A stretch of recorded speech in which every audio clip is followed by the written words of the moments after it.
What's up, YouTube? It's your boy DR2727. Shout out to my Transformers collectors, 1/12 scale collector, whatever you collect, shout out to you. And this is a What If Bingo Toys beats FansToys in the Computron Wars. We've already done our video for the month of May, and this is where we did the Mount Rushmore MP bots, where we talked about the 4 most iconic bots in the MP space. But this video revolves around the latest scuttlebutt, the talk of the town, if you will, and it all revolves around BingoToys. They just released their Afterburner, and it looks a lot like their Strafe. And I did a video of their Strafe where I said that so far it's the figure of the year. And I will say this, that BingoToys Strafe has a level of sophistication that very few MP bots have. It's in my top 10, maybe top 5 MP bots of all time. So I have nothing but great things to say about BingoToys Strafe, but where I push back on is the scuttlebutt revolves around, hey, what's going to happen to FansToys if BingoToys keeps producing like this? And so I want to explore this because, you know, everywhere I turn, I very rarely go on Facebook. I went on Facebook for the first time in a month, and that's all that was on my timeline. Is BingoToys so great? FansToys is in trouble. I went to YouTube. Oh, is this the end of FansToys?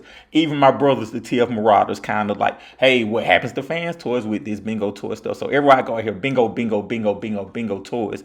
FansToys is over. It's end of FansToys. I get FansToys. Yeah, take them down a peg. And I wanted to speak on it as a FansToys fanboy, somebody who's just been in this space for a while. I think that whenever this conversation comes about the company de jure taking over FansToys and knocking FansToys off a peg, I think it always starts because of price. I think that most people complaints about FansToys is about price, how they are more expensive. And I have a saying that the FansToys charge whatever price the company that the community was propping up charge. The community would still choose the FansToys version, which says they don't have a problem with the FansToys product, or they don't like the other company's product better than FansToys. They just like the price of the other company better. And those are two different things. Liking the product better is one thing, liking the price is another. And this isn't that, because this is the rare occasion where FansToys doesn't have the better product. I think BingoToys clearly has the better product thing. And hold on, let me say this. I wish FansToys prices were cheaper. I'm not made of money, but when first party kicked off, there was a time where all these things were in the same kind of price point. And for whatever reason, you know, FansToys earn their reputation, and when you've earned your reputation, you've increased your price point. And I think the community is reading the room wrong. I think that if BingoToys does beat FansToys, I think that people are thinking that'll make FansToys lower their prices. Well, I actually think the opposite. I think that it will make BingoToys raise their price point. Because once you become the champ, you demand the champion's purse and the champion's price. And I think that that's where, as a community, we forget that these companies are businesses. They want to make the most money possible. And BingoToys is no different. They're no fools. That's why they did their re-release of their Hertz, because they know their product is being well received. And that's why they showed the Afterburner to let you know that, hey, we're still working on this. So it may not be today, it may not be tomorrow, but if they keep going at this rate, producing these high quality bots, I guarantee you, I will bet a good amount of money that the next release will be higher. And I don't mean the next release in the Computron series. I mean the next project will be higher. And it's just the way of the world. Every business does this. And that leads to my second point, why I do think that they will have the greatest impact on FansToys. It's kind of from a design standpoint. FansToys has been a company that has long wanted to have the definitive bot. And I think that now with this Computron, they don't have the definitive bot.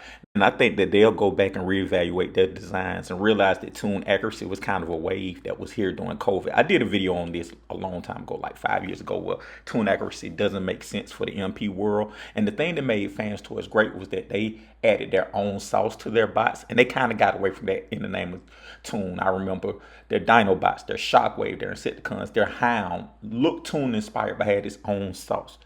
And once the cars switched to that Ultra Tune look, FansToys followed them and kind of sold a little bit of their soul to stay with Takara and lost some of the things that made them them.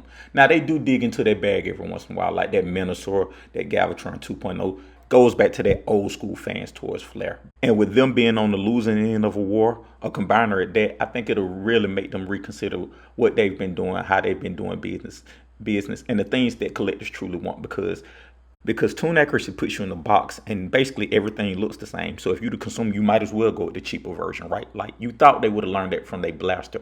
But when you do add some stylization and some sauce to it, that's how you can get the extra money and keep your name and keep your reputation and things of that nature. And I think BingoToys is putting their own sauce in the game, and you know, it's much welcome. And my last thought on BingoToys is that if they do win at this Computron's Wars, no, they won't replace FansToys as the #1 bot maker because simply they aren't prolific enough. My dog Cybertron Quest said it on TF Marauders. Like basically they're a boutique shop and they don't produce enough bots to keep up with demand. So yes, if BingoToys does win this Computron Wars, no, FansToys won't be lowering their prices. There won't be a reset on the price of MP figures. Yes, FansToys will reconsider taking a stylized approach because BingoToys would have put that level of pressure on them. And yes, FansToys will still be the top dog just because BingoToys doesn't produce enough figures to keep up. But salute to BingoToys for adding a little spice to the game and making MP collecting interesting again. Let me know your thoughts in the comments and thank you as always.